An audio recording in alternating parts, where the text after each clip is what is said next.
integration. Have you come across such? Yes.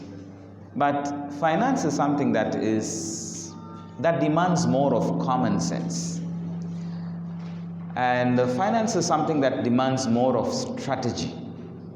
So, this is a very, very important topic that maybe you'll have to decrease the gain a bit such that I am quite a bit mobile. Yes. Am I audible now? All right. Now, debt is something that it is a circumstance or it is a happening that nobody likes. Am I right? What is a debt? I mean, I don't want to talk too much because I'll go straight into the topic. I will take you through a series of steps and practical ways of how to come out of debts. This is not an assumption that most of you have debts, because some of you are too young to have debts. If you have already, then you'll have to really pray about it. But it is something that is very key and important, whereby after this presentation, I'm sure most of you, if not all of you, can become consultants for people who have fallen into the trap of debts.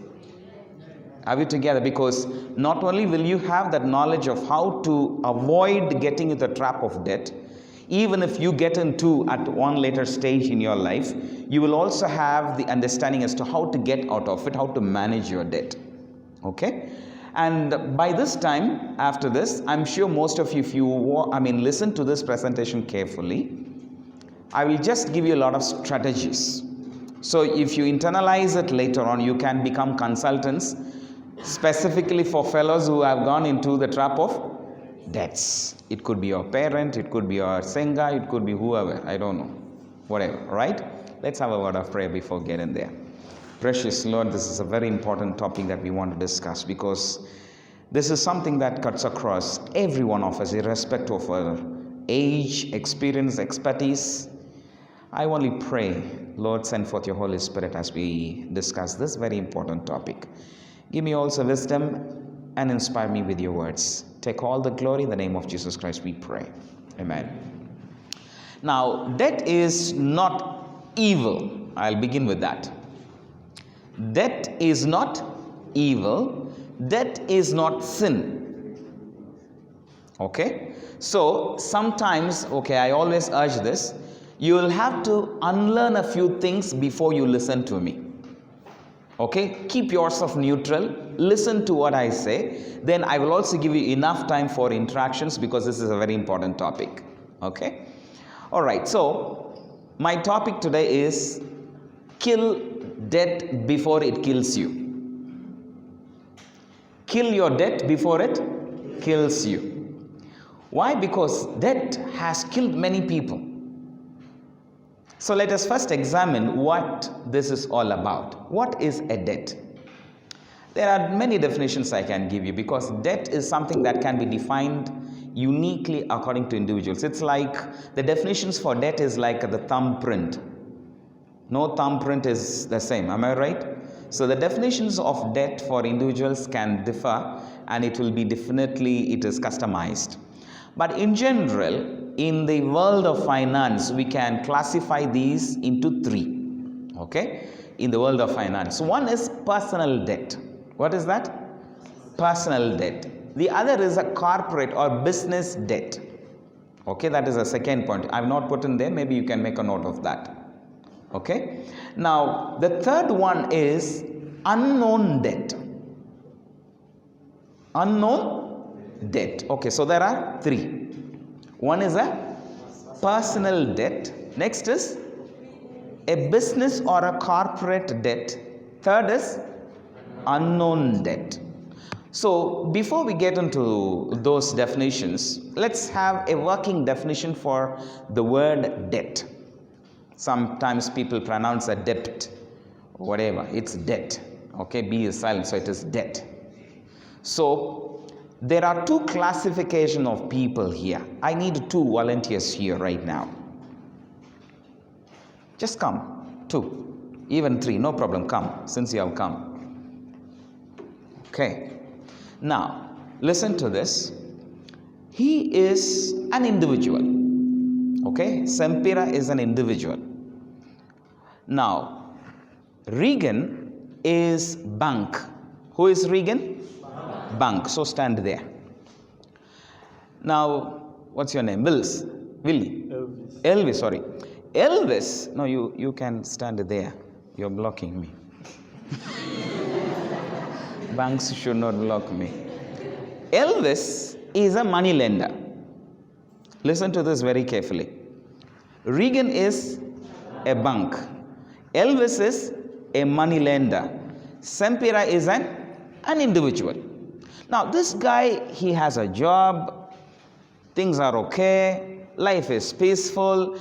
He wakes up in the morning. He goes to do his work, comes back in the evening, takes a hot shower, goes to bed, takes a nap, watches a movie. Life is cool. Okay? Now, out of nowhere, he meets who?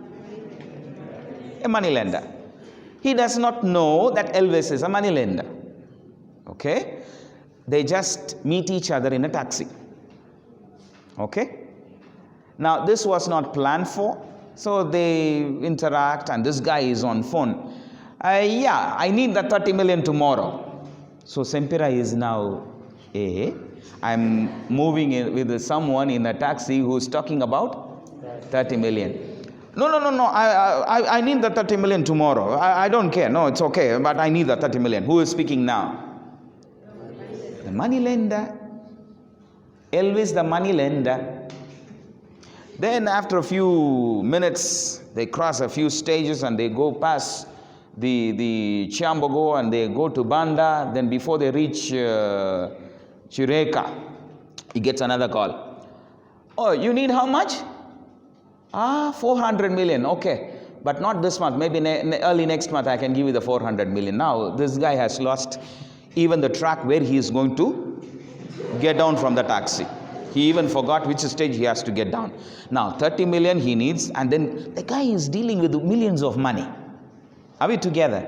So now, after he forgot where he is supposed to get down, Sempira slowly asks him, Oliotia Sebo. Then they say, I'm fine, I'm busy.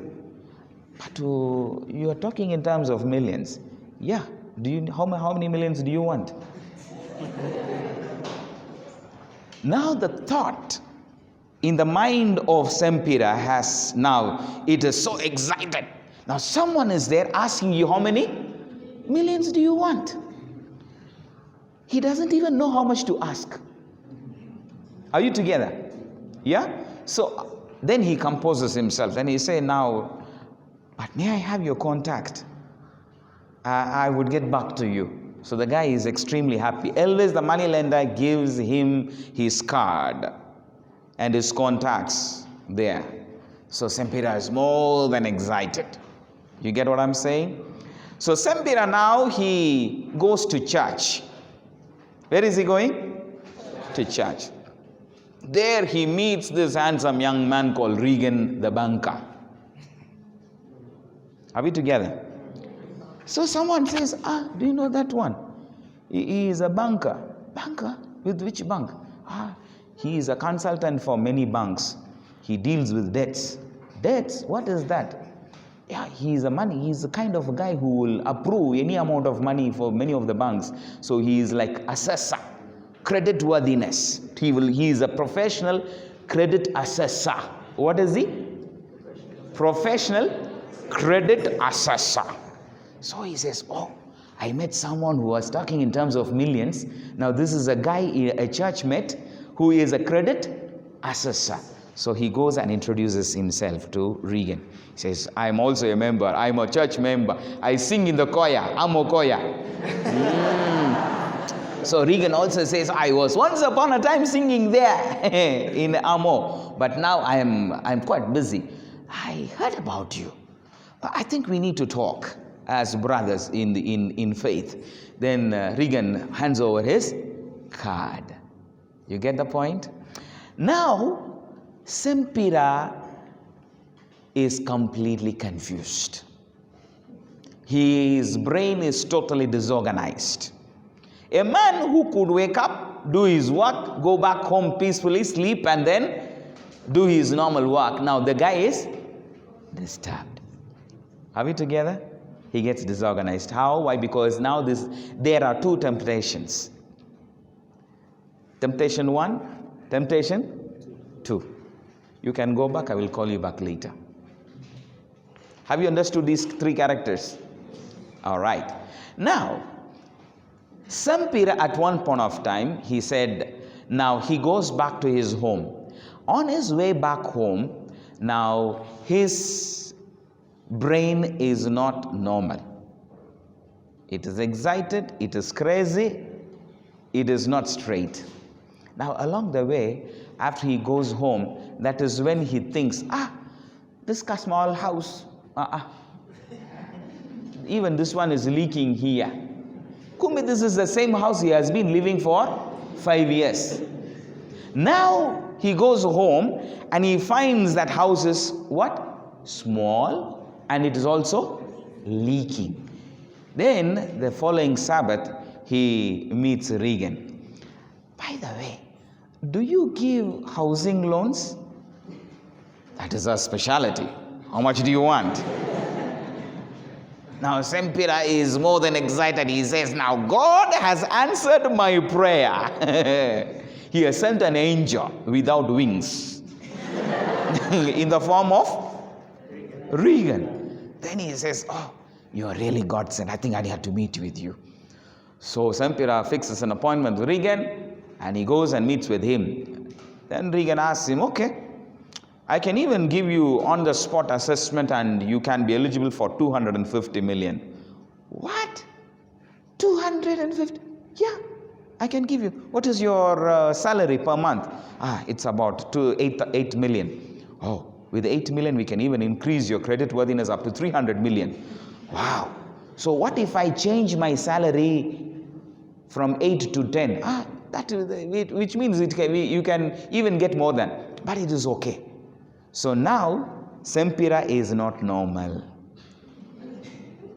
Are we together? When he goes to bed, he thinks about the 250 million. When he goes to the toilet, still he thinks about 250 million. He does not know what is happening to him, where he is going, with whom. Every time he blinks and he winks, what he remembers is what? The 250 million. So he goes, and now Regan says, but we need a collateral. We need some kind of a collateral. What is a collateral? Collateral is a guarantee. It could be an immovable property. Are we together? So to get a loan, you give them an assurance that you're going to pay back, and that's called the collateral. Collateral is a guarantee. So guarantee can be a house, it can be a plot, it can be land, it can be any immovable property. So now Regan says, but we need an immovable property as collateral for the 250 million. Then he says, now where will I go for? Because this loan, I'm going to build a house only now. So where will I go for? No, you look for anything. All I need is a title. So now he remembers of his ancestral property. What is that? His father, or a property that he inherited from his parent. Are we together? So since he is the firstborn, or he has access to the line title, he says, okay, let me not even consult any of my siblings. I'll just go give this title. Anyway, they will benefit from my house tomorrow. So he takes the title, goes and gives to Regan, and he gets how much? 250 million. Now, the 250 million, you see, banks are also very cunning these days. They are not very straight. They will not let you do what the intended use is supposed to be. So sometimes they can put their money in the bank, in your account. So Regan transfers all the banking process, all that documentation, everything is done. So the 250 million hits into Sampira's account. This account of Sampira has never seen even 10 million. But out of nowhere, he sees his bank account having how much? 250 million. He counts the zeros once. He counts 1, 2, 3, 4, 5, 6, 7, 250. Again, let me even take another selfie with that one. Then he goes and confirms if it is 250 million or not. because he couldn't believe that he has received what? 250 million. Now, at that point in time, someone comes and says, hello, Sampira, I'm coming home. From where? I'm your friend. Oh, yeah, you come. So the guy comes, and he comes in a Mercedes Benz. Who is this? A friend to Sampira. So Sampira says, hey, you mean this car is yours? Yes, it is even in my name. You can go around and see the sticker. My name is there. Oh, but how did you manage to get this expensive car? It is very easy. These days people are giving you money even to buy cars. Oh, really? Oh, yes. By the way, I even know a friend who can give you a car. You can just give him 30 million and drive the car, and you pay every month. But how much is this? It's only 150 million. Oh, that is it. So you mean to say that when you pay 30 million, you can drive the car and then pay the 120 million in installment? Yeah. I can even recommend that. So he calls that person and he says, I have a friend. This guy, Sampira has not even decided, but the fellow is now acting on his behalf. And, how are you? Hey, my friend is coming there tomorrow. Do you have the other ML 350 4matic? Which doesn't have a gear. These days cars doesn't have a gear knob. It's like a riding cycle. So the more you press accelerator, it automatically, in some of these cars there is a stick there. Not so. But in some of the modern cars there is no stick, nothing. So you can even speak to the car. Hello, how are you? It says, I'm fine. And you can even check with the car. These are voice recognition. And these days there is no key for the cars. You can just go and speak. Hello, darling, how are you? Please open the door, and it opens. Another friend comes and he says, open the door. It says, you are a fool. Only movie, I cannot open.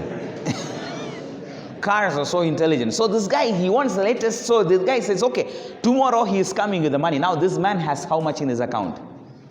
250 million. Now already he has planned for a car. So 30 million now goes to the car, and now he is driving back home with a Mercedes Benz, thinking that he could pay the rest of the 120 million over the next 24 months. How many months? 24 months. Are we together? Now, how much is remaining in his account? 220 million. Now he has to look for a plot and to build a house. Fine. So he buys a plot of land and somewhere in Tinda, and then he puts up a small house with beautiful landscaped compound with beautiful lights and chandeliers, sofa, you name it, everything is there. Now the amount that is required to complete the house has gone beyond 220 million. Are we together? So now he thinks of, I am short of another 50 million to complete this house. Now then he remembers another fellow with whom he traveled, Elvis. Now he says, okay, let me find the card. So he takes the card. Hello, Elvis. Yes, my dear, how are you? By the way, you may not remember. No, I can remember you. By the way, I need 50 million. Do you need it today or tomorrow? The guy is even excited. You mean you can even give me 50 million now? So Sampira says, well, I can give you. Come. Even now, you can come. So Sampira, he takes his what? His Mercedes Benz. And he drives. Now Elvis is super impressed. The guy is having a what? The latest Mercedes Benz. And he's asking for 50 million. So he says, okay, where is the logbook? So Sampira says, this is a logbook. And he gives a logbook. And he walks away with what? 50 million. What is the cost of the car? 150 million. Are we together? Now, after 5 months, Sampira now, the man who used to sleep peacefully, he has lost his sleep. Are we together? Because every time he goes to bed, he even hates the bed, because even that was borrowed money. He even drives a borrowed car. Are we together? A car that is driving and his name is there, but he doesn't have the logbook in his hand. Who has a logbook? Elvis, the money lender. Are we together? Now, he even hates to go to his house because every brick was borrowed money. Are we together? So he was like wondering, okay, anyway, I'm getting 8 million every month, it's my salary. So let me juggle and play around with those numbers and see. Now, unfortunately, on the 6th month, he lost his job. Who lost the job? Sempira lost the job. But Sempira has a what? A Benz. And he's staying in a house. Now Regan demands money every month. Elvis also demands. Are we together? Now this is called the debt trap. Are we together? Are we together? What is this called? The debt trap. Unfortunately, most of you are young, but I don't know how many of you have borrowed money. At the time of borrowing, it is the sweetest, I'm telling you. It is sweetest than marriage. It is the sweetest than marriage. You didn't get that well. At the time of borrowing money, it is the most sweetest moment you can ever experience in life. It is also sweeter than what? Marriage. On the day of your wedding, I'm not saying marriage, maybe the wedding day. Are we together?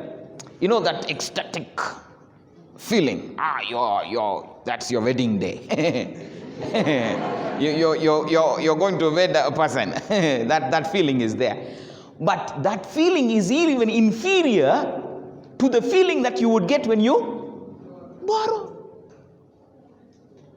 That is where people get floored down completely. So I caution you first, as young people, number one, never and ever think of borrowing. You're not getting the point. Are we together? Because now most of you had not gone into that stage, but a time will come. You will definitely meet people like Elvis. You will surely meet many Regans. What is the business of a bank? Tell me. What is the core business of a bank? Lending money. The one and only business, the core business of any bank under the sky is to what? Lend money. That is their primary business. The very existence of a bank is to lend money. Let me tell you, what money do you get by depositing your money into the bank? Do you get anything? Nothing. So how do you think banks survive? Now say for example, when you go to pay your school fees, there is a bank charge, right? Let us say 2,000 shillings. In a day, if 1,000 students pay tuition fee on one day, 1,000 students, how much is that? 20 million, am I right? 20 million. It is clean money for the bank. But the money that banks would earn, their primary business and the one and only task which the banks do to survive is to do what? Lend money. You will have to understand that very carefully. So when you want to borrow money and when you go to the bank, they will welcome you with even a brass band.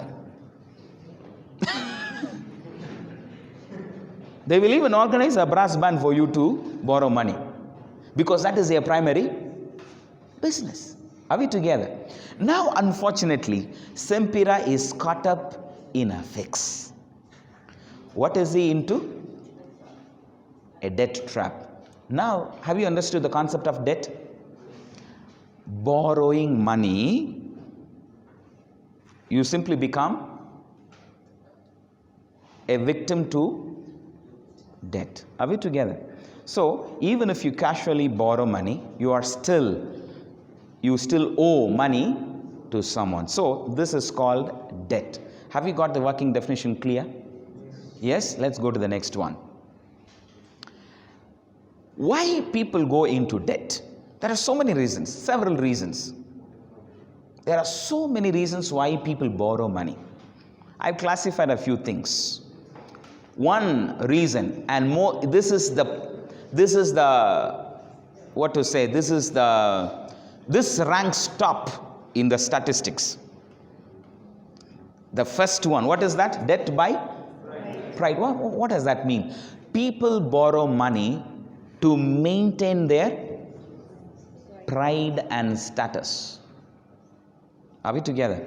I know a friend, this happened in 2000, I think 2002 up to 2004. This guy was one of my very close friend. He was employed in the US, and the guy was getting around, I think, $50,000 per month. That is the salary. How much? $50,000. It's equivalent to, in Uganda shillings, it should be about 180 million per month. And the guy was super rich. So what he did, when he got the job, there is a status, correct? There is a status. So this guy, he was given a house to buy by the company.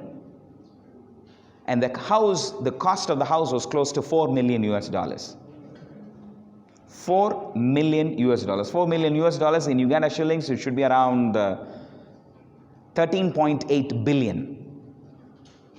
Are we together? Now, this house had 2 swimming pools, 10 car parking garages, and he was newly married. Are we together? He didn't have children. Such a wonderful house. It was like a castle. And the whole house was sitting in 1 acre. Are you getting the point? Because he was a senior vice president of a leading software company. So what was that? The status. Because people used to come, he has to organize for parties, he has to host the clients, whatever. So, now, after 2-3 years, the guy lost his job. Listen to this very carefully. The guy lost his job. A job that was paying him how much? $50,000. When he lost the job, to maintain the status alone, he needed a minimum of $20,000 a month to maintain his standard and status. So what he did, he used his card, his credit rating. In the US, they always talk about credit rating and whatever. So his credit rating was A+.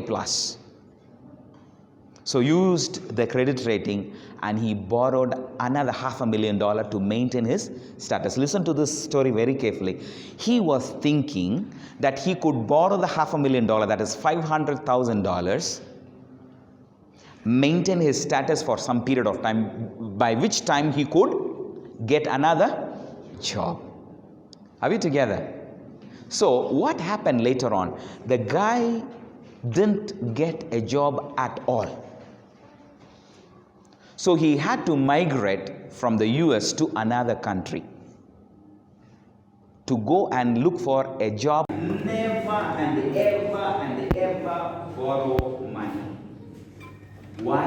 I will explain to you as we go ahead. Are we together? Are we together? Yes. So never think of borrowing money to start a business. If it is your money, if you have 30,000, begin the chapati business with that 30,000. Are we together? Because it is your money. Even if you eat your chapati, it is still your money, your chapati. Not other people's chapati there. Are we together? Debt for debt. This is another. This is like another ocean. Sometimes they have a debt. These are for people who have borrowing in their genes. Chromosomes. It is written there in their chromosomes. This is going to be a perennial creditor. This guy will never use his money. He will always use other people's money. Debt for debt. What they do? They borrow money from Reagan. You get the point. Now when he uses his money, this borrowed money, he uses, he squanders it. Now when he comes for repayment, that's when he scratches his head and then he goes to who? Elvis to pay who? Then when Elvis comes, he looks for Chisache San. another money lender.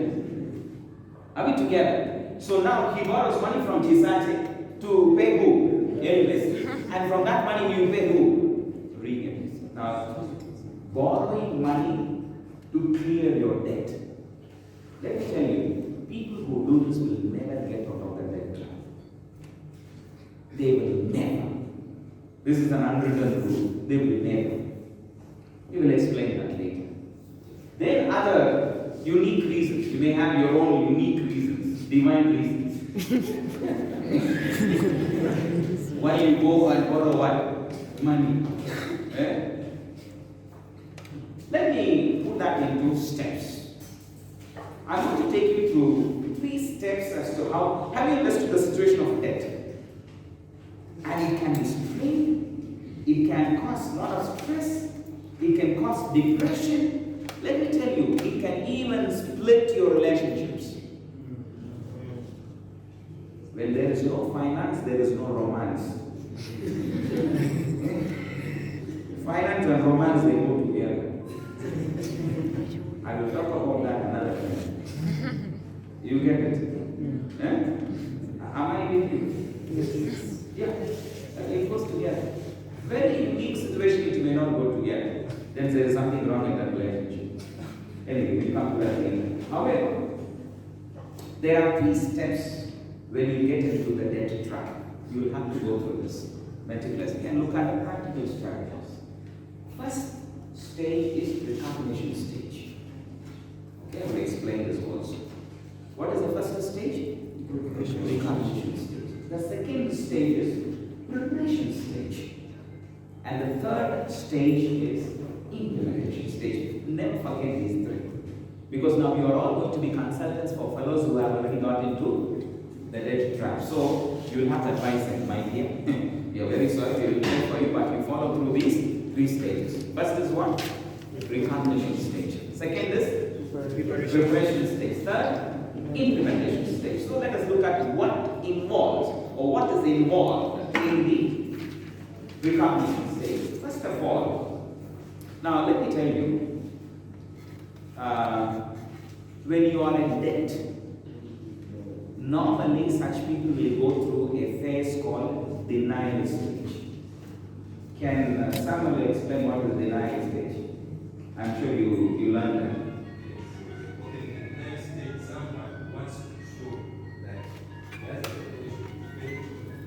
No, denial stage. For example, if someone is in terminal illness, in medical terms, suppose assume that someone is declared having cancer. What is the first stage that they would experience psychologically? Denial. It can't be. No, I don't have. You tell in counseling when you have a HIV patient and you tell them, you're very sorry, we tested your blood, we tested your blood, we tested again, we tested again, but the blood has said, no, it can't be. What does that say? Denial stage. So, normally, anyone who falls into the debt trap, the first thing that they would automatically go through is the denial stage, irrespective of their age, irrespective of their educational background, irrespective of the experience they have. Are we together? So, you can even find a fellow who is in his 50s or even early 60s, if they are into debt trap, the first thing that they would do, go through is what? Denial stage. So, number 1 is to make yourself, if you ever, God forbid, if you ever get into a debt trap, the first thing that you need to think in your mind is to accept the reality. So if you are counseling someone, if you are a consultant to someone who is already fallen into the debt trap, make him or her accept the truth and the reality. Are we together? So no, it's not mine. It's not my problem. But you see, I got this money from my brother. Look at him. He is even married twice and he is working in Bahrain, but he is not. That is not his problem. Do you understand what I'm trying to say? Because you borrowed money for who? Just because you borrowed money for others, it doesn't mean. Okay. Let me go faster. I mean, remind. Okay. We are almost there. Should be finishing.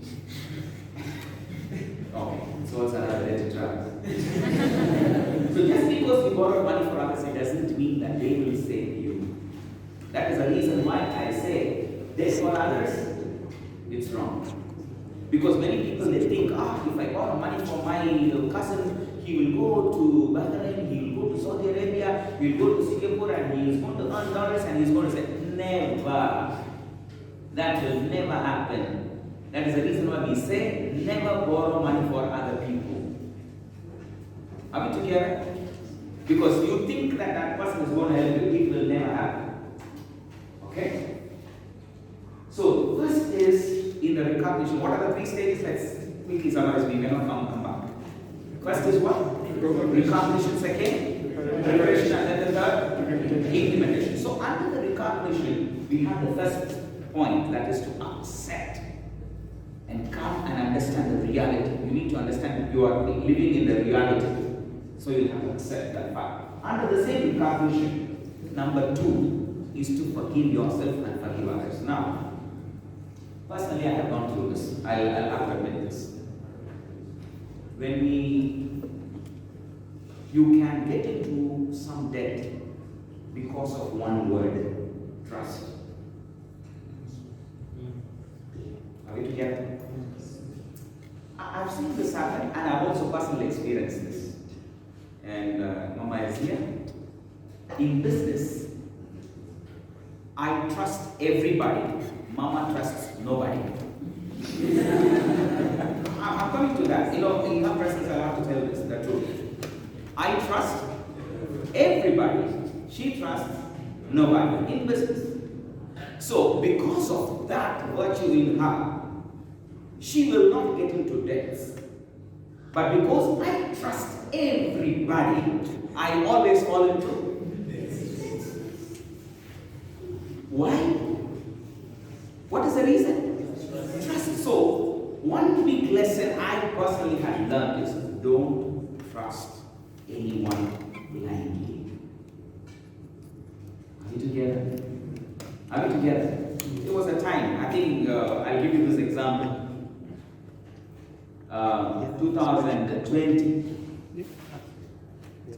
2020 was recently, right? I trusted someone. I lost close to $60,000 because of that trust. At one point of time, Mama also reminded me, man, you are trusting this fellow too much. I don't know, what is your problem now? What is your problem? You don't trust anybody. Me, I trust him. It is okay. Consequence? Come together. Loss. $60,000. That fool ate all the money. Nowhere to be found. Now, I'm using the word, what? Abusive word. What is that? Because I'm still there. It was too hard for me to forgive myself, first of all. I lost him. I was like, can I go and find where he's living? Finally, we had to just give up. Just write it off. Because now, it was you who trusted someone, and that someone ditched you, and it created a loss. Are we together? Are we together? So because of that loss, now you can't keep on thinking about it and stay there. Listen to this very carefully. When someone ditches you, number 1, you'll have to understand this rule. Forgive yourself first, because you will, first of all, you will think that, how foolish am I? Why did I do this? Why did I do this? Why did I trust him? All those. So you will not forgive yourself. And then you will not forgive the other person who has ditched you. Listen to me. In business, never trust anyone. Never and ever trust anyone. So, how can you do business without trusting? Number 1, validate. What should you do? Validate, evaluate, then trust. She follows that, I don't follow that. So I lose. And I will learn to listen. Are we together? So first is what?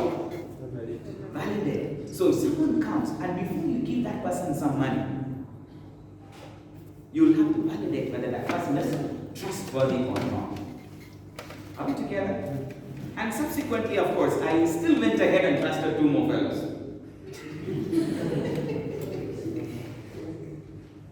My sincere apologies.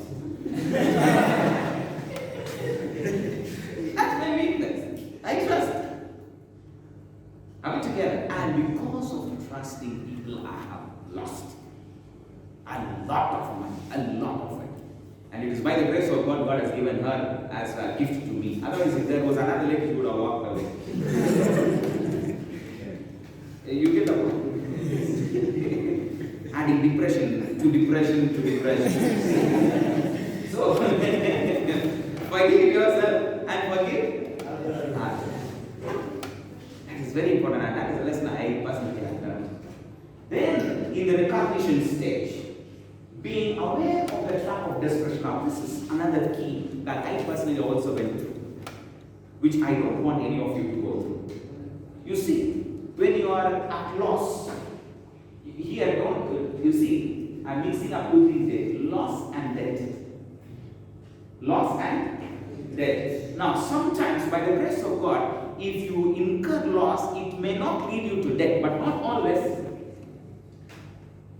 Are we together? You may incur loss, but it may not lead you to debt, but not always. Sometimes and many times you will lose, and because of that loss, you will be in debt. So there will be double hit. You will be hit twice. So at that point in time, you will have a lot of desperation. You are desperate to do something. You know, it's like fire is there, and you are desperate. You want to put out the fire. So you will try to even urinate, you try to drink water. You want to douse off the fire. Am I right? That is the desperation. Now, let me tell you, at that point in time, you should always tell yourself not to be desperate. So, in the act of desperation or in the moment of desperation, what would happen is you will go and touch many panic buttons that can backfire you. You will make a lot of wrong decisions that can backfire you. You will get into many other new business ideas that can still backfire you. Am I with you? So the desperation, the situation of desperation will lead you to, sometimes it is quite unfortunate. At the time of desperation, you will become the magnet of ideas. You will have fountain of ideas. You will be the source of all the ideas under the sky. So you will say, I'm going to do this, I'm going to do that, I will do this, I will do this. So you will also do a lot of wrong calculations. You open up a lot of Excel sheet. If I do this, if I put this money, I can get this one, this money can go into the debt. That is the act of what? Are we together? So when someone goes through a period of debt, in the phase of recognition, they should avoid getting themselves into a situation of desperation. Are we together? This is very important. It can be your parent. Sometimes your parents may not tell you the truth, but you know you can, by their behavior, you know. This guy is eating a lot. Sometimes people who are in desperation, they will eat a lot. People who are in depression, they can sometimes eat a lot. By that you will say, this fellow is in depression. He's eating too much than what he's supposed to eat. What is the next stage? Preparation. You are getting to the second stage. What is the second stage? Preparation. So under preparation, first is you need to communicate with courage with your creditors. Are we together? This is key. I will always underline this. Are we together? You may have many creditors, but communication is key. The moment you see many people, why they get into more trouble is because they distance themselves from those people who had lent them money. They don't communicate. They don't take their phone calls. Are we together? When someone comes and says, go and tell him that I'm not there. And the guy hears you telling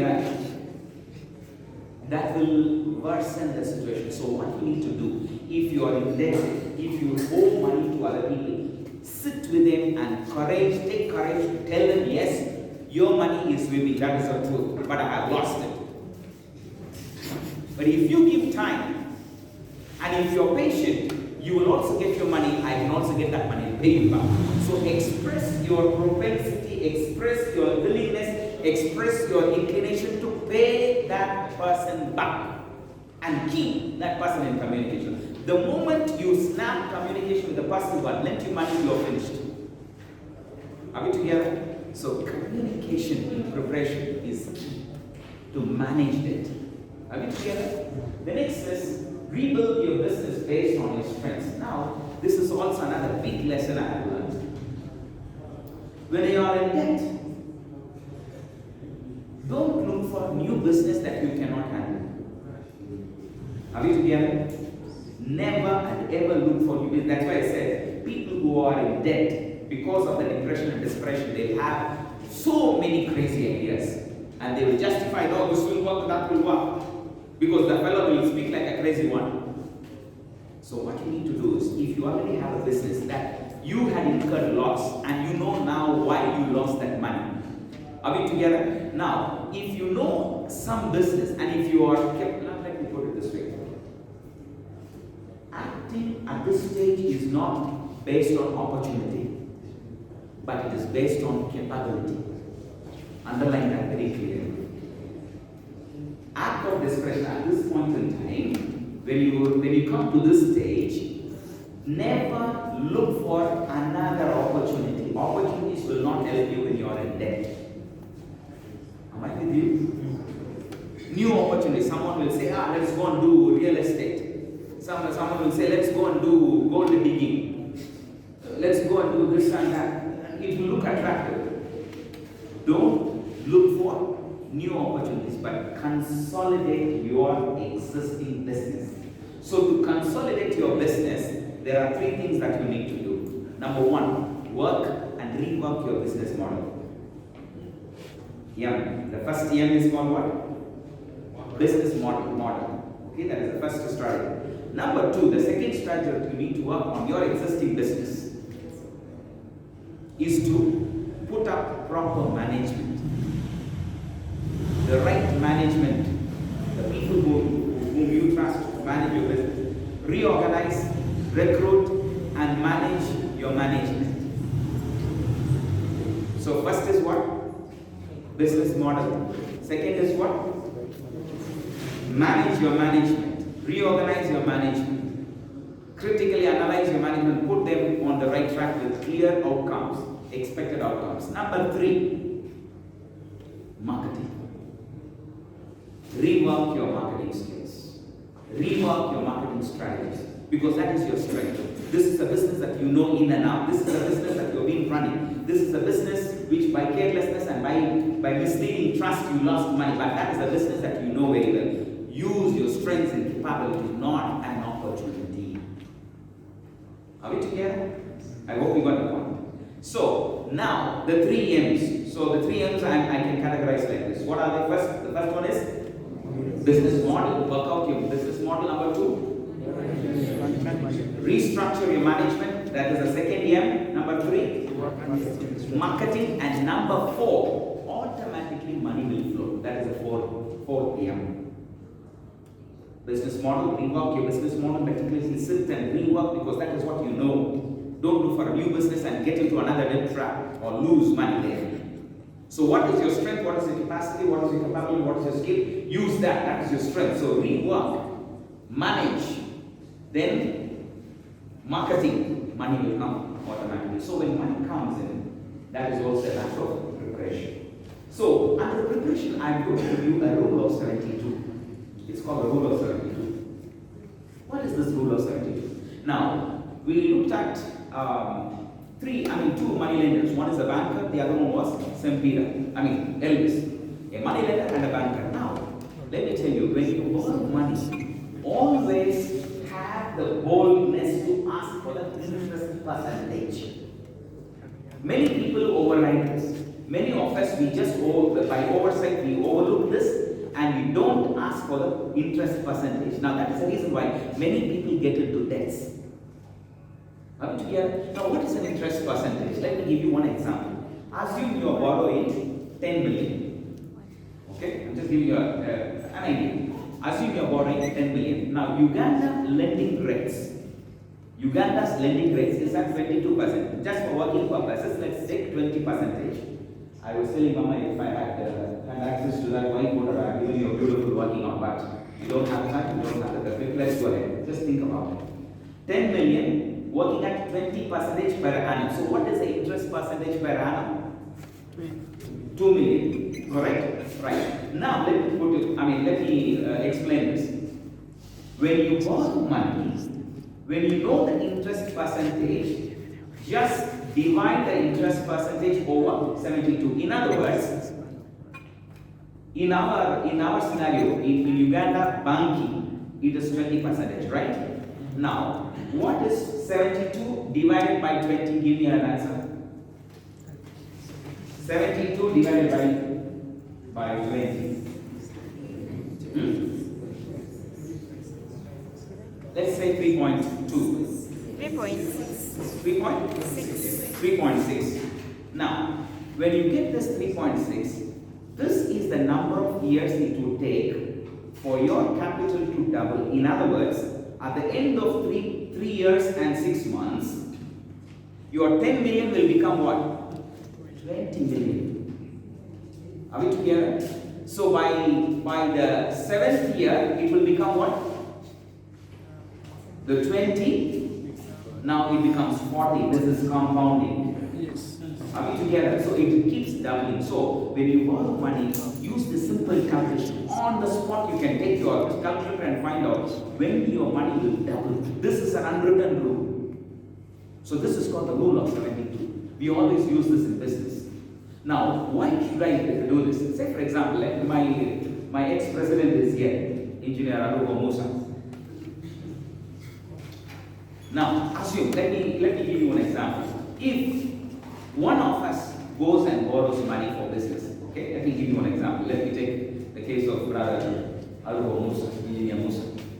Is it okay to use you as an example? Well, it's not a bad example, practice. So, by the way, Engineer Musa, I know most of you, he was our ex-president. Yeah, Muslim, he's also board of director for Muslim company.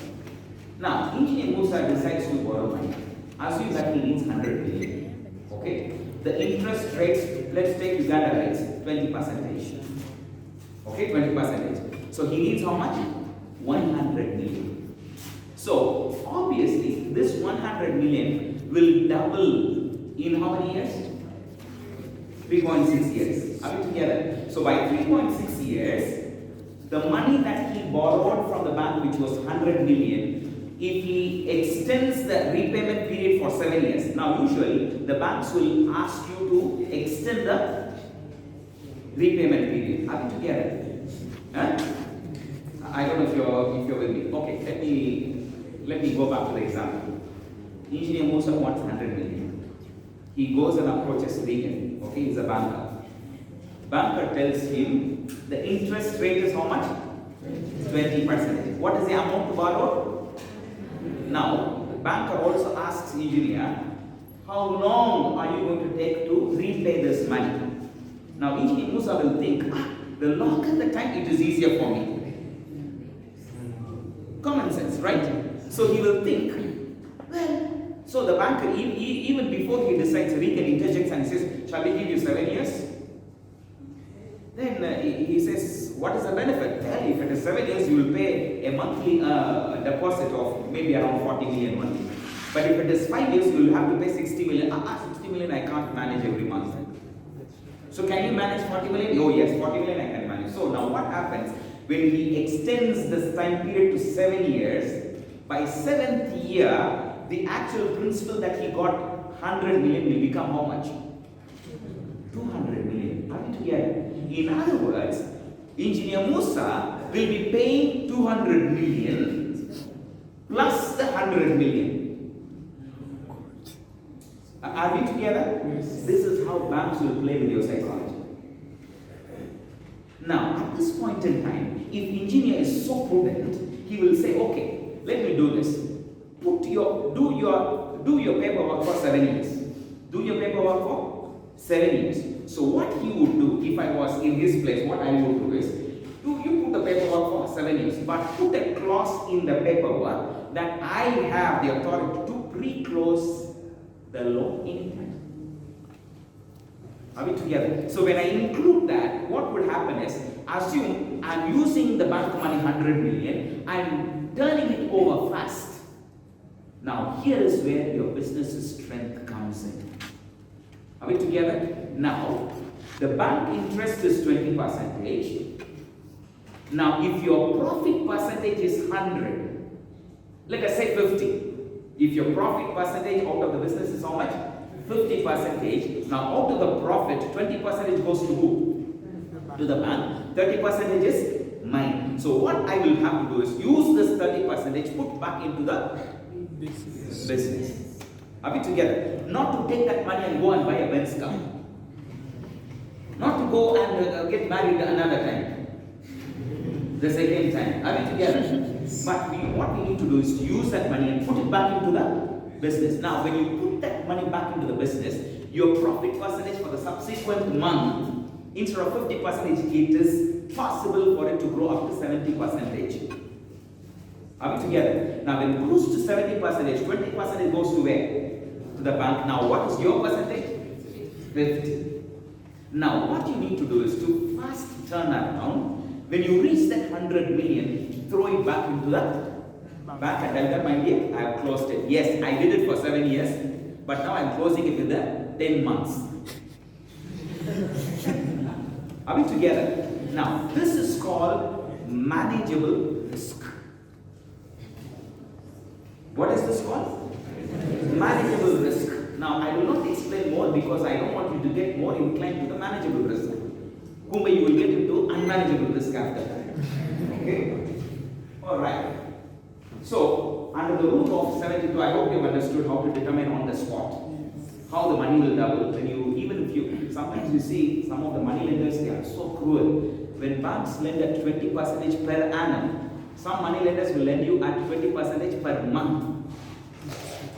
So that will work out to 240% per year. You will be dead. You will never recover. So that is the reason why when you talk about money lenders, private money lenders, you will have to be extremely careful because the rest of the life you have already given it in his hands. Are we together? Let's move faster. Now comes to the implementation. So now coming to the implementation, assume let me fast track this. Now let's look at this simple calculation. Okay? Assume that Sempira has these many loans. He has a housing loan, he has a car loan, he has an appliance loan, he even bought kitchen appliances, cooker, gas range, refrigerator with 4 doors, whatever, everything he bought on loan. So everything is on loan. So now what happens? Let me shred this as easy as possible. Let's forget that one, but let me put it this way. Assume Sempira and the 3 people come. Elvis. Quick.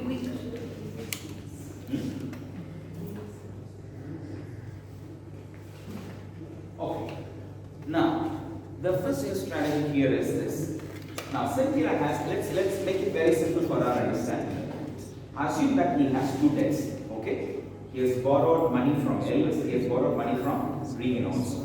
However, now what he needs to do, now he has got back his job. His monthly salary is 8 million.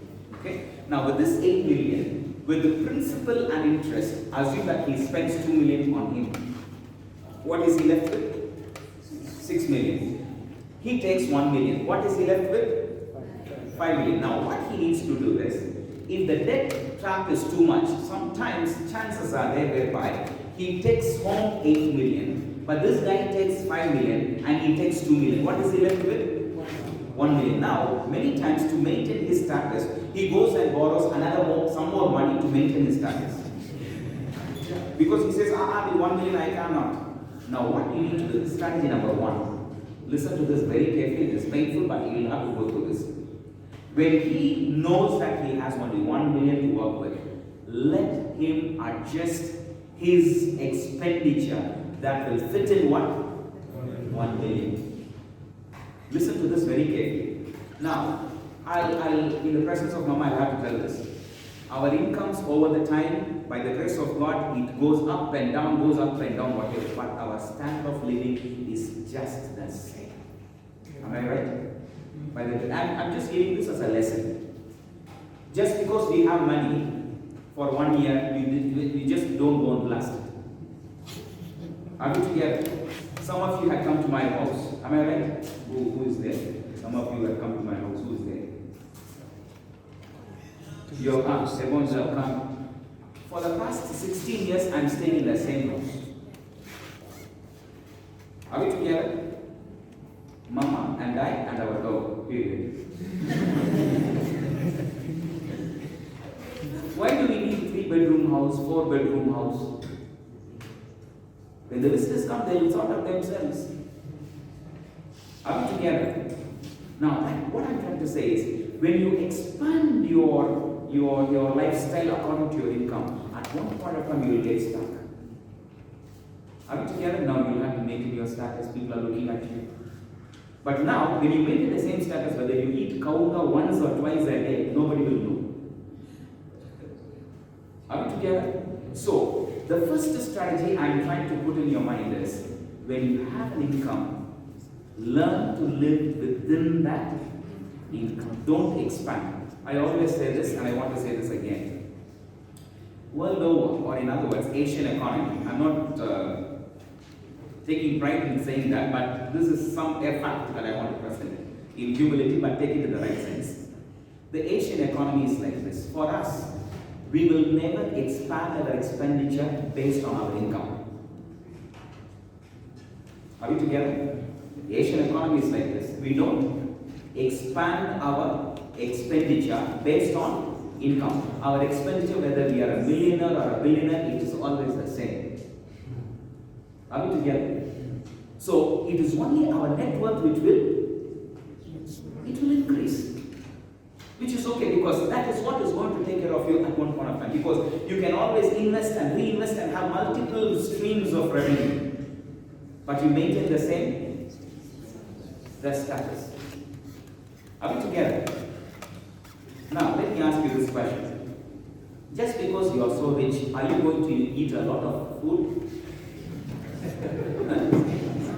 Just because my income has gone up to 20 million, now it is 50 million a month. Are you going to have twice the food that you're going to have on a plate? It is the same quantity, am I right? Only when you become rich and when you eat more, the doctors will only, the sample and the regions will advise us, you stop eating this, you don't take milk, you don't take this. So, when you grow rich, actually your food will decrease. Are we together? Now, some people, they may think, I need a very expensive watch, I need a very expensive car, I need a very expensive suit. But let me tell you, when people know that you are rich, even if you get a suit that costs only 100,000, people's perception on that suit is how much? And let us be practical. Let us be practical. Assume you are a millionaire, you are super rich, you are rich. Okay? You are wearing a suit which costs only 100,000 shillings. Will people know that you are wearing a 100,000 suit? What will their perception be? Maybe he has bought it from Turkey, maybe USA. It cost 2 million, 3 million. Am I right? Am I right? So, whether you like it or not, even if you go for the basic, you already fulfill your status. Am I speaking? So why do you go and spend a lot of money on unnecessary things? Instead, you can save that money and put in another stream of income. Start another business. Are we together? So the joy that you will get is by employing so many people, and the revenue that you get, and the net worth that will increase, not on your suit. Are we together? So now what will happen is, now when Cynthia knows that, assume he has cleared him from 5 million to 2 million. Okay? And this interest percentage is very high compared to the bank. Okay? Now what he needs to do is to sit and do a homework to see, out of the 7 debts that I have, or out of the 5 debts I have, where is the least balance I can get rid of? Are you following me? With whom do I owe the least? knock him off. So what he needs to do is get his income. He's still working with his income, not debt for debt. So he is still working within his income. He uses a part of the income to clear the least balance. Are we together? Now, he clears the least balance. You go and sit. So his business is over. Now, assume there is also another business, another borrower. You come. Assume that he has many debts, and one debt which has the least balance he has cleared. Are we together? Now, assume every month he has been paying him. Am I right? He has been paying him. Assume every month if he has been paying him 2 million, still the 2 million is in his hands. Am I right? Now, he should not plan for the 2 million and go and build another toilet somewhere. Or you should not go and change his tires to Pirelli. Are we together? Instead, he should use that 2 million and see out of the rest of the creditors whose interest percentage is the highest. So he must divert that 2 million to that account. Are we together? Why? Because by pulling in more money into the highest percentage debt, your interest rate is going down, and also you should apply the rule of 72. You are minimizing the duration, thereby you are even decreasing the total money that you will be paying that person. So he should not touch the excess money that he has been paying someone. He should still use that money to divert. And now the priority is the the highest percentage interest. So once that is done, Regan goes away. You can go. You have finished your business. Are we together? So now he's left with one. Now still, whatever money he has been spending on Elvis, and whatever money, monthly payments that he was making with Regan, he should not accumulate and squander it.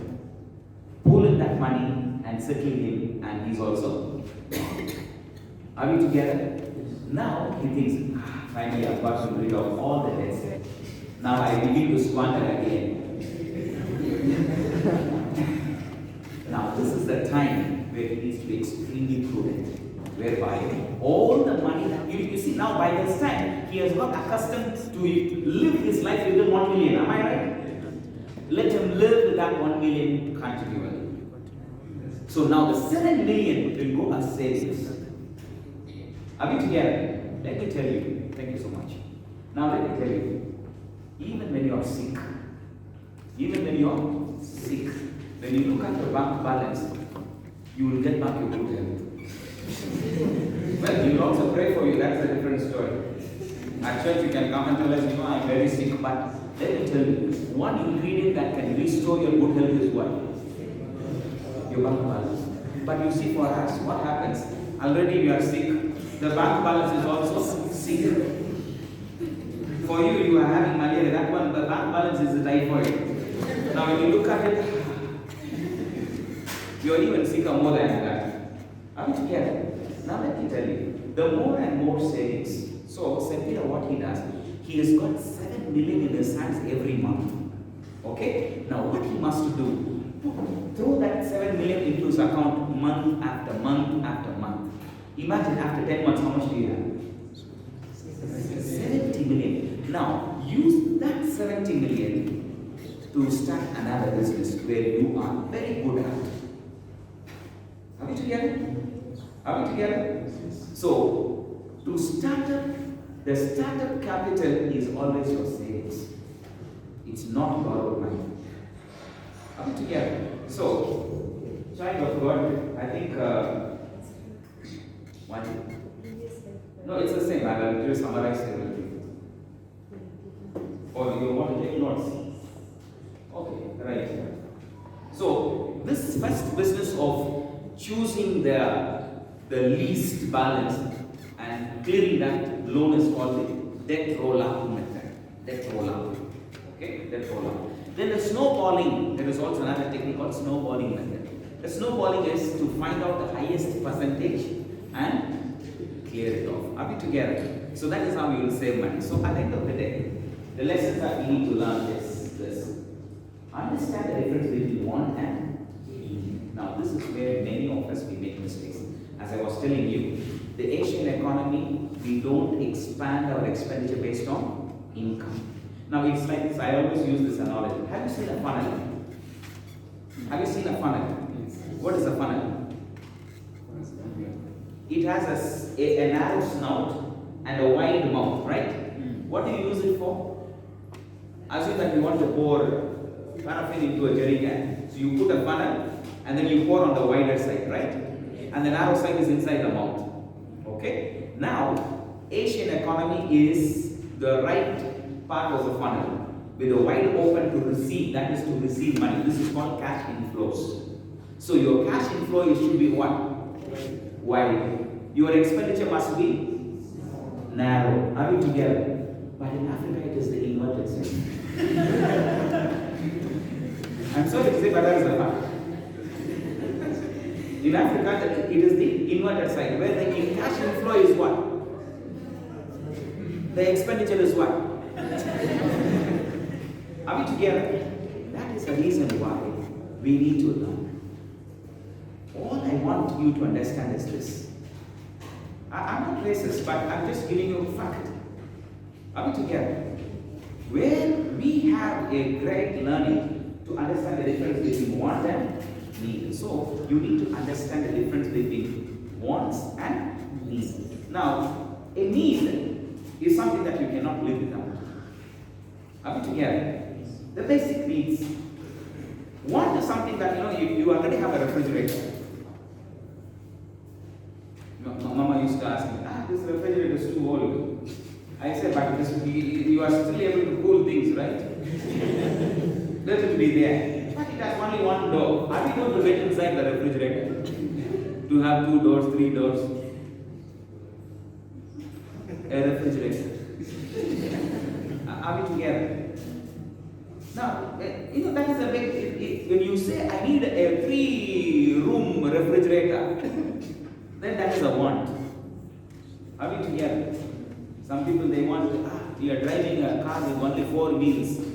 We need a car that has another 2 more wheels extra. And people are buying for that. I mean, there's nothing wrong when you have enough money to throw.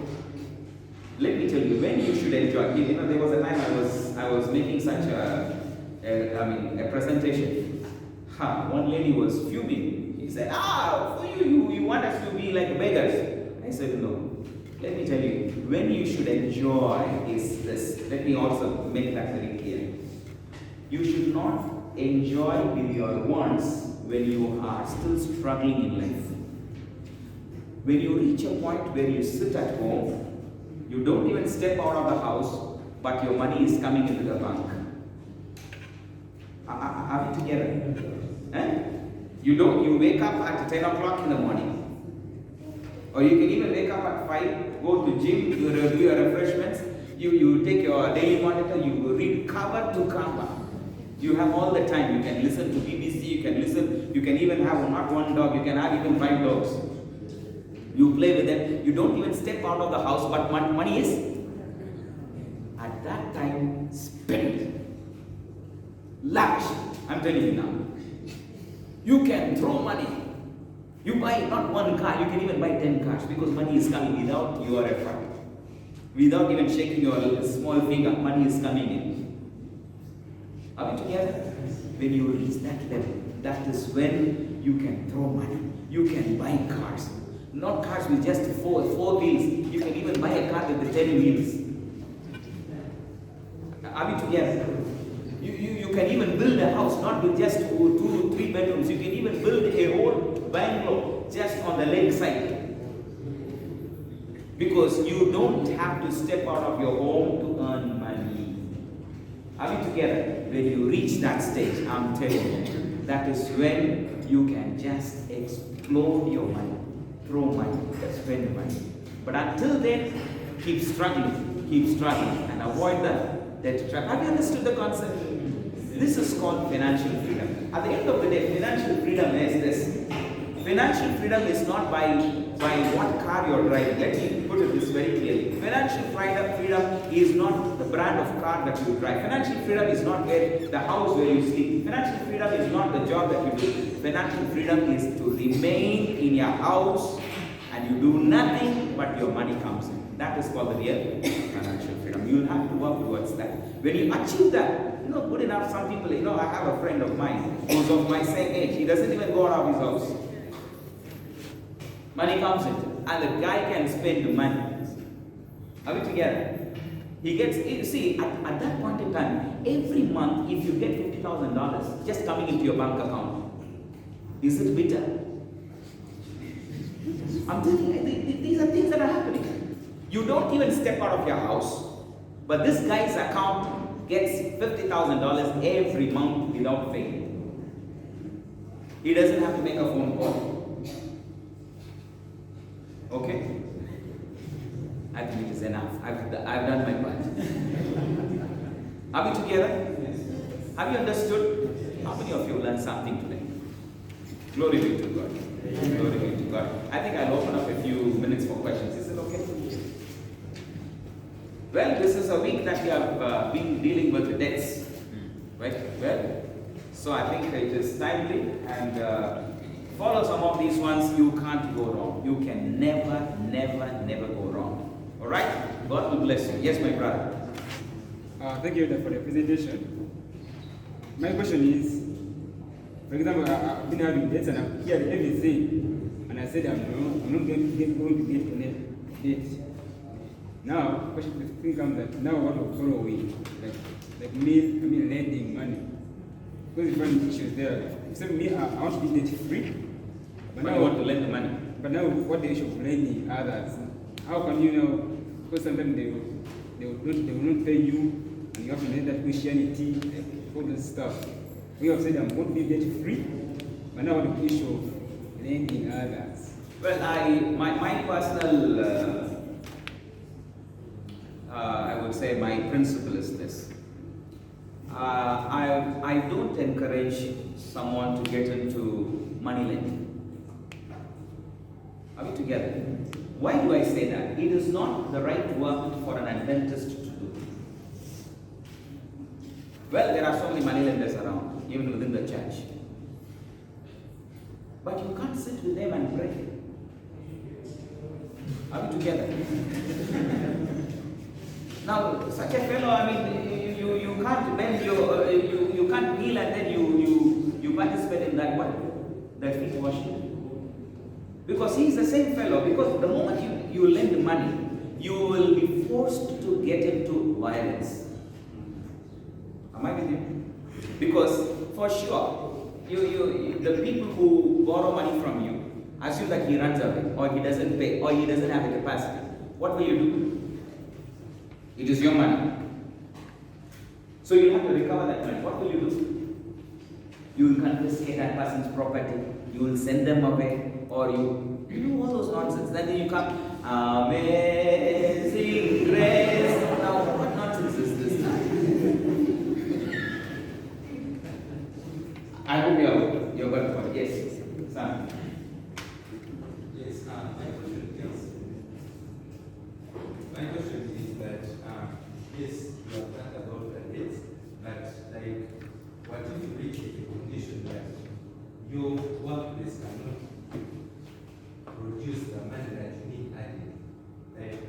Maybe you have children, that university tuition is not there, and most people will go to the bank and get the money and pay that.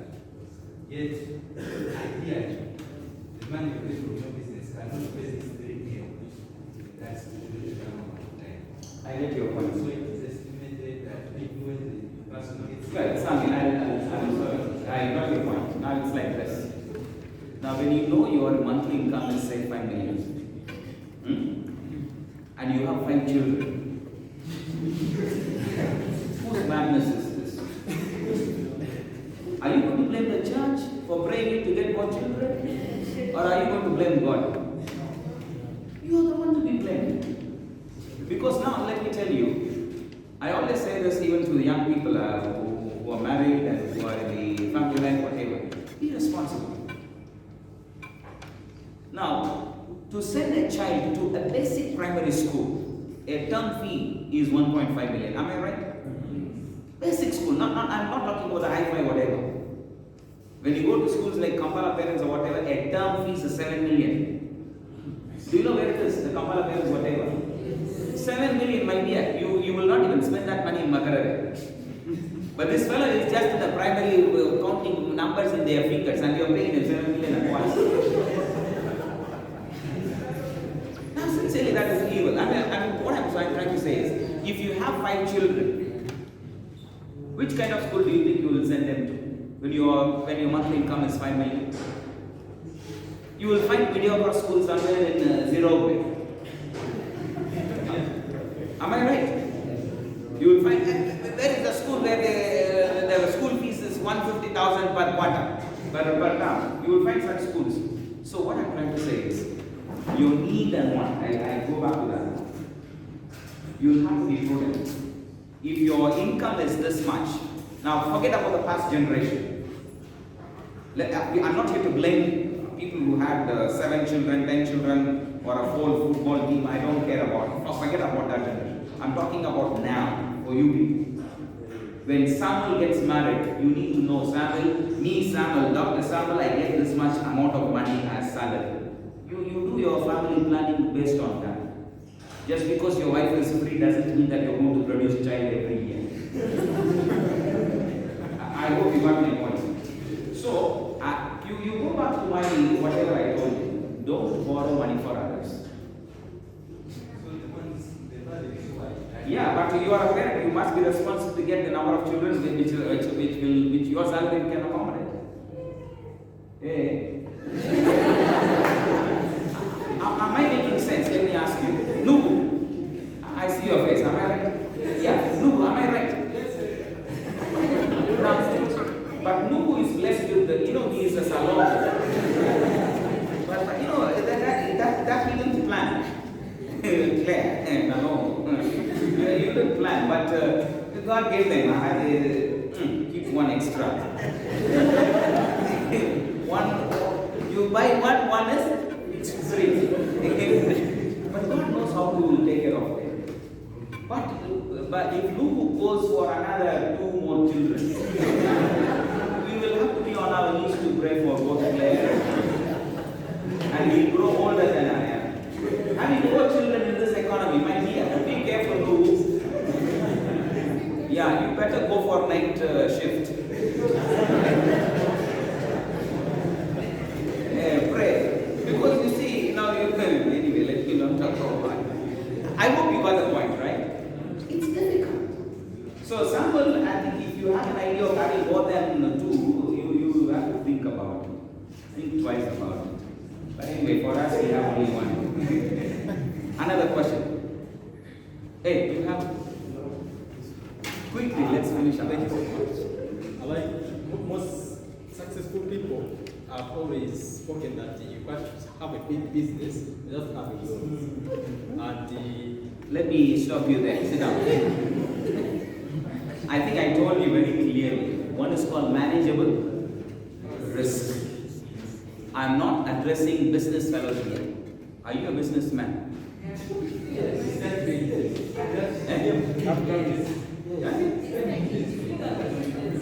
Okay, now you see, let me be very clear with that.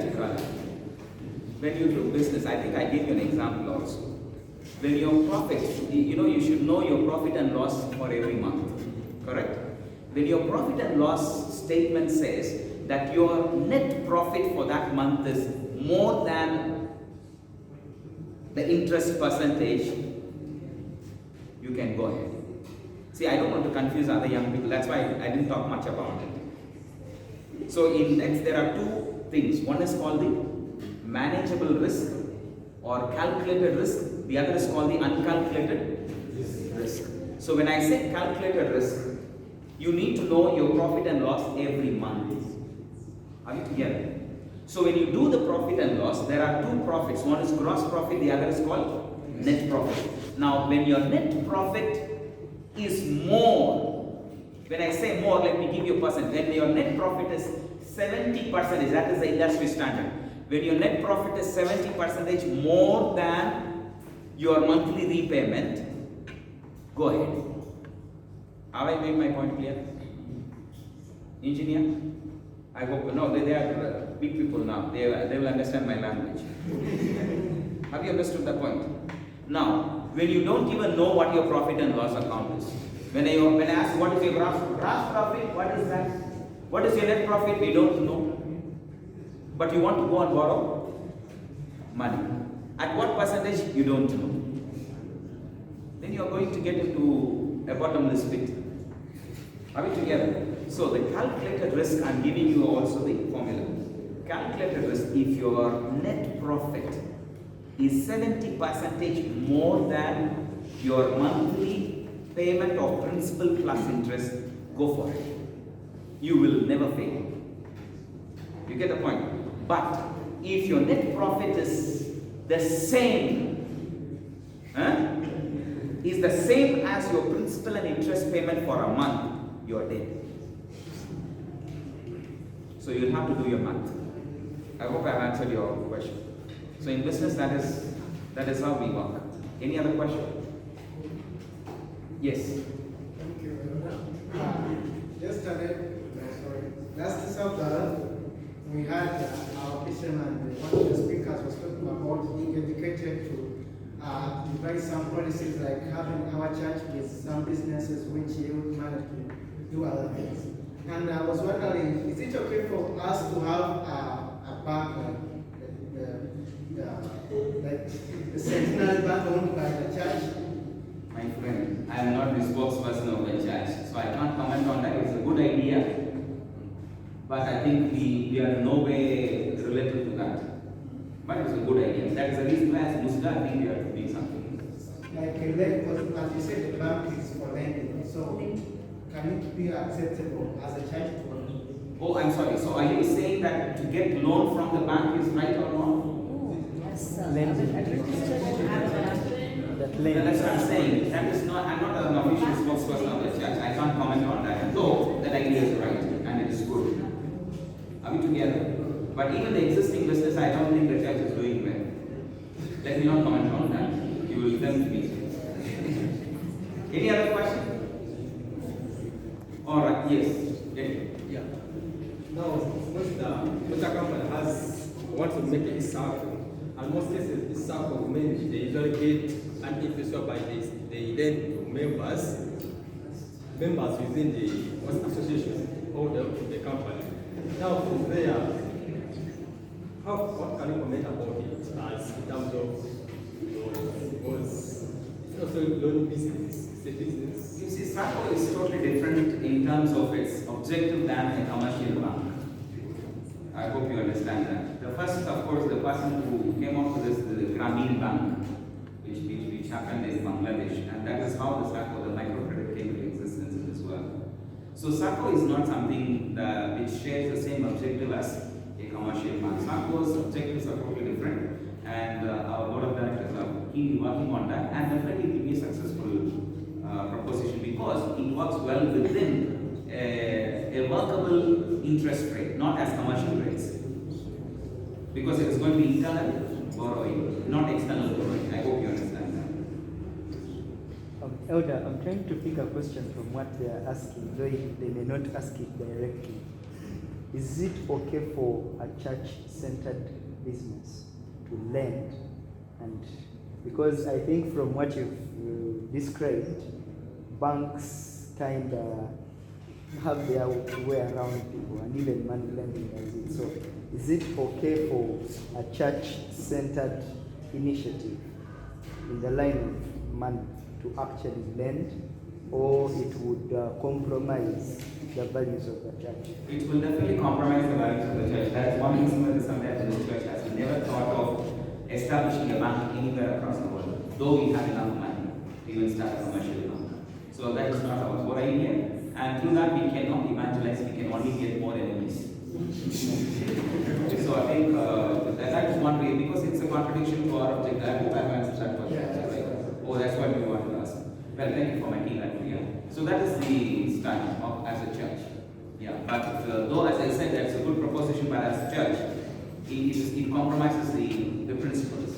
And I think Sister White also has written about that very clearly. So I think, but some is totally different because that is accepted. It's a microcredit within the internal borrowing, which is okay. Any other question before I see another hand there. Yes.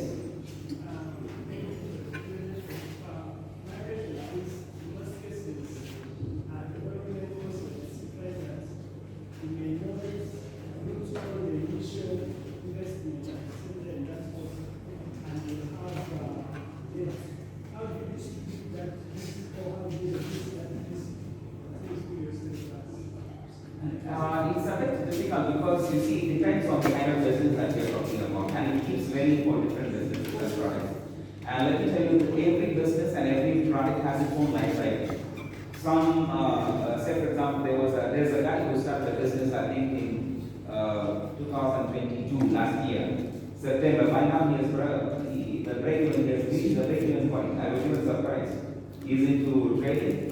And he invested close to, I think, $250,000, and now he says that he has reached the break-even point. So it depends on what input you give him, because each and every product and each and every business has its own life cycle. So depending on that, the distribution can be done. I cannot comment, and there is no thumb rule in the world of business that this is what we are applying on. It's quite difficult. I saw another hand. Yes, I think that will be the last one. Yes. Thank you, Elder. I would like to ask about something. For example, you have a drug. You have what?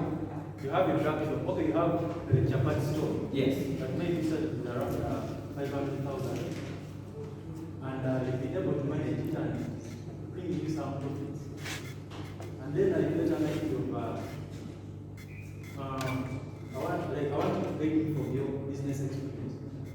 Maybe you get another 500,000 shillings.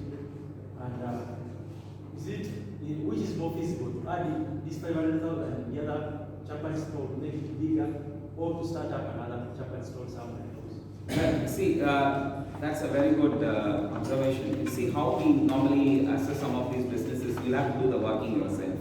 Say, for example, what value will this 500,000 add to your business? Is it going to add value in terms of reducing your cost? Is it going to increase your profitability, or is it just going to increase your volume? Those are the questions we need to put on the table. If you have answers for those three, then that will help you to make a decision. Because now sometimes what happens in some of these businesses, you may add 500,000, but there is no difference in that. Your turnover is just the same, your profitability is just the same. The only difference is you have sunk another 500,000 inside. So without that data, it is impossible for us to make a decision. However, I'll give you one example. Some years ago, I was consulting a bakery. This bakery was working on, I think, 30 tons per month. Okay, that was their total uptake, 30 tons per month. It's a small bakery, but the owners, they approached us for some consultancy. So in fact, that was the first time I was taking up such an assignment, but in that industry. But I had to do my homework as a consultant. So when I did that homework, I understood a lot about bakery industry in Uganda. So what I gave them was, because this guy wanted another 50 million to be injected into the business, okay, like the bakery business. So I did my math. I said this 50 million is not going to improve anything on your business. Not a change. So what I told him was, this 50 million will only increase your stress. So then he said, now what is the way forward? Now I have this 50 million. But if you say that I cannot, and it is not going to make any difference in putting that money into this business, what am I going to do? So I told them, okay, let's do another calculation. So we worked out together. So what we found was, what I told him was, this 30 tons per month, this 50 million will not add anything to that 30 million. Why? Because you already have a fixed capacity in production. So this 50 million additional, it is not going to add value unless he invests on machinery to handle that. So what I did, I gave him a proposal to borrow 300 million. Are we together? So then he said, no, I don't have to borrow this money because I have 200. Then I said, let's borrow another 100 million. So what we did, we kept the 300 million into the bank. Okay, so this is 200. Is sometimes strategies, it can come on the spot. You can't read a book and then try to come out with a strategy. It will not work. So this is one strategy I can give you as an example. So what I told him, take the 200. Wherever it is, take the 200, put it in your account. Okay, we took that, he gathered the 200 million, put it in his company account. Then what we did, we went to the bank. Okay, We told them, can you give us a letter of credit? For what? We said we need raw materials and also a machinery. So what we did, we just got a machine, a baking oven, okay, which can take about 1,000 bread at one time, and it takes only 20 minutes to bake. Beautiful, and we imported from Germany. So what happened? When this machine, good enough, we didn't even take the machine from Germany. Some fellow bought this machine somewhere, and he couldn't even afford to invest for other machines. He invested on only the oven, he couldn't invest on other mixers and whatever. So we came to know that there is some fellow who bought the same machine, oven from Germany. So we approached him. He quoted us about 170 million. We told him, no, we have 70 million. Cash. If you want, sell it, otherwise leave it. The guy he was already broke. In business sometimes we have to be ruthless sometimes. So we did the negotiation. I told them no. And the actual price was around 100 million. But the guy was quoting how much? 170. So I told them we are giving you 70 million cash.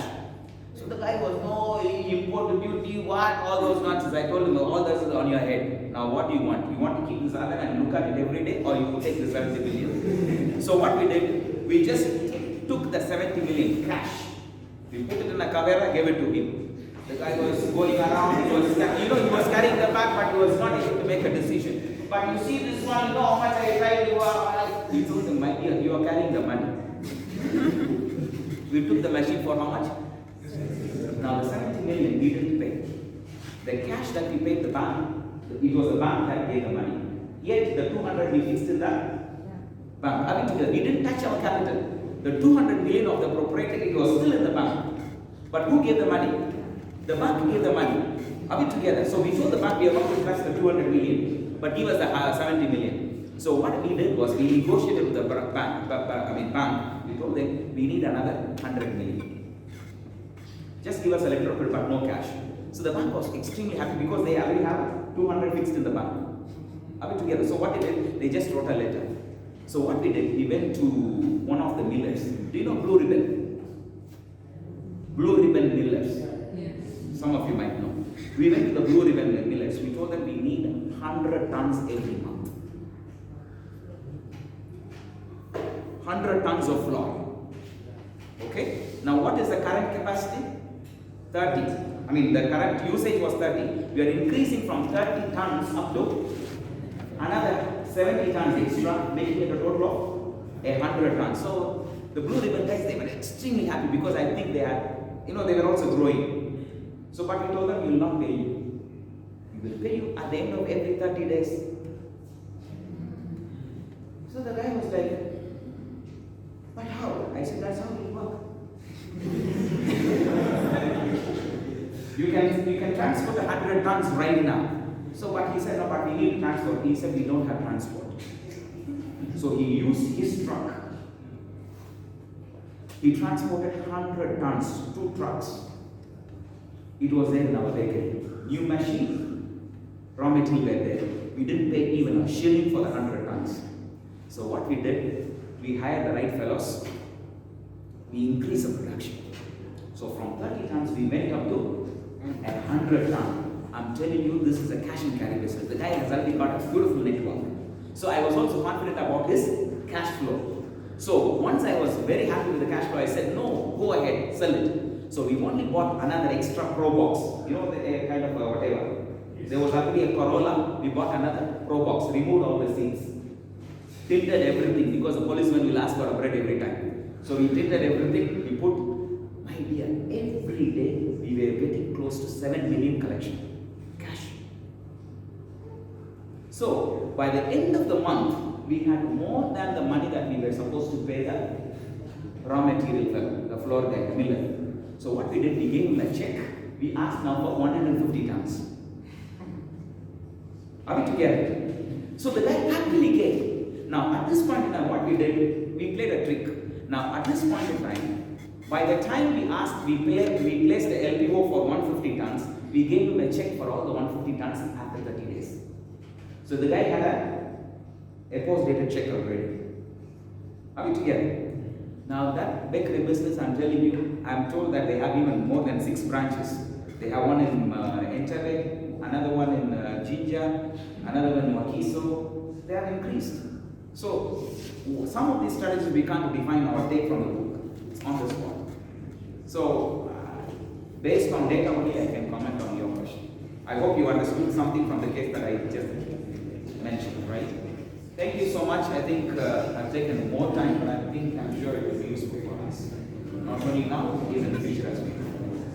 Thank you very much, Charlotte, sharing. I would request you give us also that closing prayer.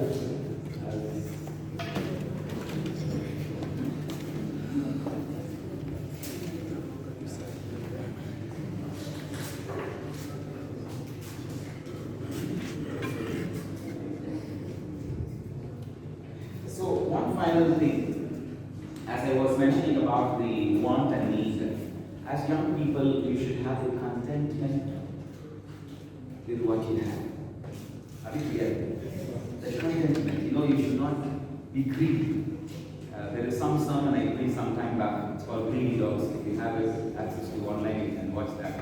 It's all about pride and what we want for this contentment. Okay? So have that contentment, life will be beautiful. And at one point of time, as I told you some strategies, that will peak. One decision can take you several steps ahead. Alright? Let's stand up and have a word of prayer.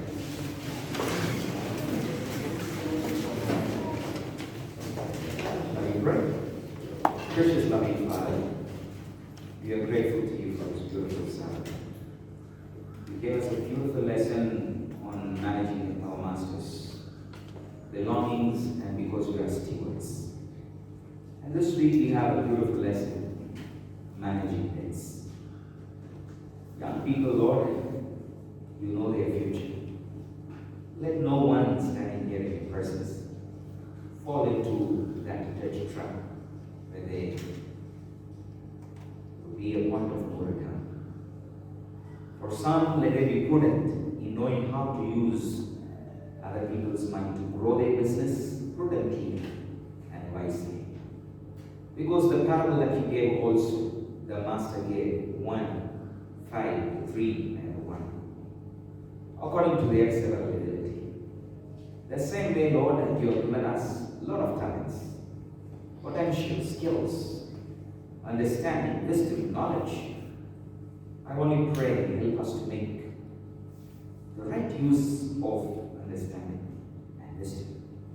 Loving Father, we might have failed at so many businesses, investments, but I only pray, Lord, give us wisdom from above. Thank you for your presence, O Lord, and thank you for teaching us. I pray for the visitors, people who have come from different churches, be with them, bless them also. May this presentation enrich them and become good stewards that will glorify your holy name. Thank you, Lord, for the ministry of Mosda. Continue to feed us with your divine manna. And Lord in heaven, we submit and surrender all the other future plans in your holy hands. Take control of our thoughts as we step into a new week. And help us to prepare ourselves to meet thee once again next Sabbath in your holy presence. And until then, Lord, keep us safe. Whenever we are on the road, may your holy angels escort us.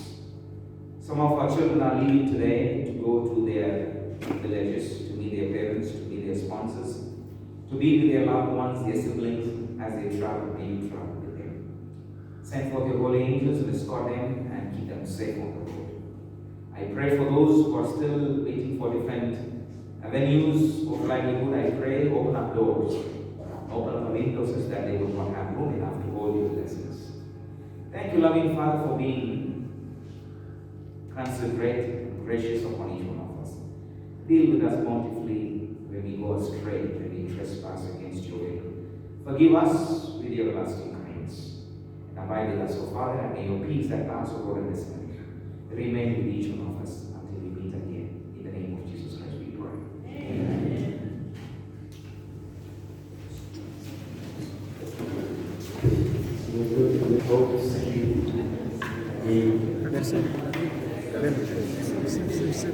Bereke.